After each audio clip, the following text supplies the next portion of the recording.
Two dogs hanging about in an alley. Do you want to sniff my arse? Said one casually. What? Said the other, unsure if he'd heard correctly. Do you want to sniff my arse? Why the fuck would I want to do that? I don't know, it's what we do, innit? What's what we do? Sniff each other's arses. Who does? Us, dogs. An awkward silence followed. The first dog, Steve, was now beginning to regret saying anything.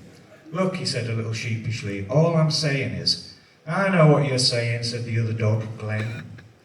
You're saying that just because at some point, thousands of years ago, two dogs got caught sniffing each other's arses and said, whoa, hey, there's nothing funny going on here. That you want me to sniff your arse because you think that's what dogs do.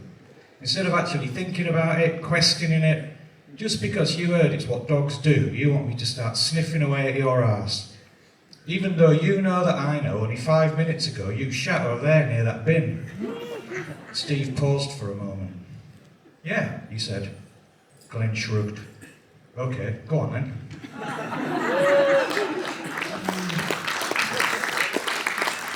This story is called The Man and the Bird.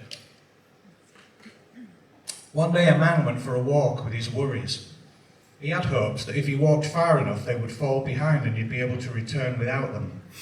But as he walked, they kept pace with him, even overtook him at times, and the man began to tire.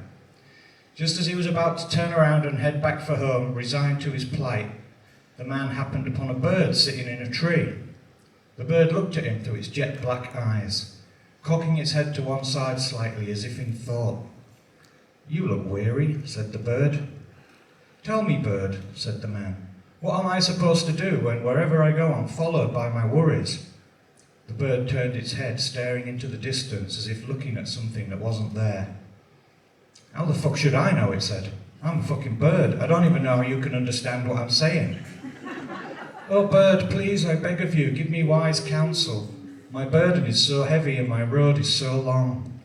The bird sat a while, its feathers shimmering in the light, and then it spoke once again. So you want to know how to continue upon the journey of life when it feels as though your worries are too heavy to carry? I do, said the man, his back bent and his eyes upon the ground. Just keep walking, said the bird. Just keep walking. That was indeed wise, said the tree, as the man thanked the bird and went on his way. Was it? Said the bird, shrugging. I was just trying to get rid of the cunt.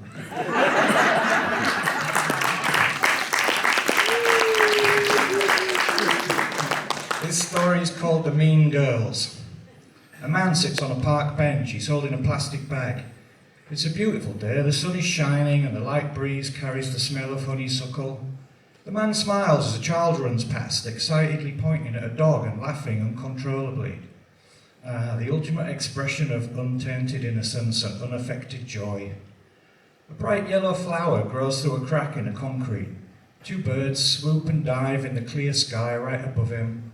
This really is a wondrous day, he thinks. What the fuck are you looking at? A teenage voice cracks his piece like a shattered mirror. He looks up as two girls are walking past. What are you, a fucking heterosexual carnivore, white privileged patriarchal perv, says one. The man's mind races, he's flustered, panicking. He doesn't know what to say. Fucking boomer, says the other. Her multiple lip piercings fluttering as she spat out the words like a curse. But I was just sitting here watching the child, stammers the man. No, I fucking knew it, a nonce, says one girl. And the other starts filming him with her phone. It's your fault our world is fucked, she continues, before they throw him one last look of utter withering contempt and walk away. The man sighs, clutching his bag tighter on his knee. Don't worry, he whispers into the bag. They'll be older one day, and before they know it, all their best intentions and plans for the future will be a thing of the past too. And the next generation will be blaming them for everything. It's the natural order of things. Yeah, but they were a bit mean, weren't they? Replied the mummified severed head he had in the bag. I mean, you've never done anything wrong, have you? This is called Another Night in a Northern Film Noir Cafe. As I took a sip of my drink and casually placed the glass down on the bar, I noticed her slowly rise out of the chair and in one fluid movement slink out from behind a table and like ink in water flow over towards me. Her tight black dress seemed to shimmer blood red as the candlelight caught it, reflected in it, and was ultimately captured by it. I didn't even look up. She was the fifth one tonight. "Excuse me," she purred in my ear. "I don't mean to be forward, but..." I raised a finger and the barman came over. "Freshen your drink, sir?" I nodded slowly, and with one hand flipped up the cigarette pack on the bar. A cigarette slipped out of the pack and I caught it in my mouth. The barman placed my freshly freshened drink in front of me and clicked open a lighter. I could feel the woman at my shoulder and could hear her breath, hard and heavy, as she breathed in my scent. "Is that..." she started to say. "It is," I replied, blowing smoke into her face as I turned to look at her. "Vicks Vapor Rub." She half swooned as her legs weakened a little. "I'm in room 13, she whispered, as she got up and sashayed towards the door. I ignored her, downed my drink and gestured at the barman. "Another Bovril, Dave, and a pack of pork scratchings, please," as I watched the woman turn, smile and melt away into the darkness. Thank you, this is lovely. This song's called The Fridge.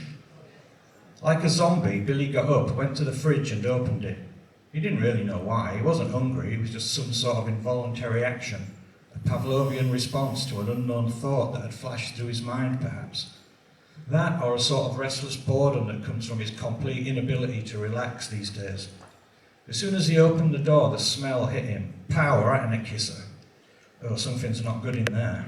That really needs sorting out before it gets any worse, he thought. He stood there a while, staring vacantly into the cold white fridge, then sort of laughed, a half laugh, closed the fridge door, shrugged and went out. Later, when he got home, the whole place stank of rancid, rotten food. "Well, if that isn't some sort of metaphor for my life, I don't know what is," he laughed, as he turned on the TV, deliberately not making eye contact with the fridge. Right, now everyone thinks I write these kind of cynical things, so I've got a love poem here. It's called Love Poem Number 6, because it's the sixth one I ever wrote. Sometimes I think of her, screaming at me, wild-eyed, spittle flying from her mouth, fists clenched, heart clenched. But it doesn't really help. It doesn't paper over the cracks of my heartbreak for long, maybe a minute or two. So when I really want to ease my troubled mind, I think of the time I walked in on her having a shit. "Fucking get out, I'm having a shit," she screamed, and then never spoke to me for a week. I still don't know what I did wrong, but it does make me feel a little better sometimes thinking about that. Alright, that's one. So if anyone wants to dance, now's your chance. No stage diving, no, we've got fences here. Some of my stories are quite long and there isn't time to read them all, so I've condensed this one down into a shorter version. A young boy is sitting on the swings with his mates. They each have a small can of Skol and are crowded around a mucky mag they found in a graveyard. The John Peel show is blasting out of a transistor radio. And then a bunch of other stuff happens, and a man is sitting watching TV. Every advert is for life insurance, funerals, or a sit-down shower. And he's muttering things like, "Why don't kids play with marbles anymore?" "Still punk as fuck, though," he whispers, as he applies a little deep heat and gets irritated trying to unwrap a Werther's original, while blasting out the Dire Straits at a very low volume. Alright, that's it from me. Thank you for coming.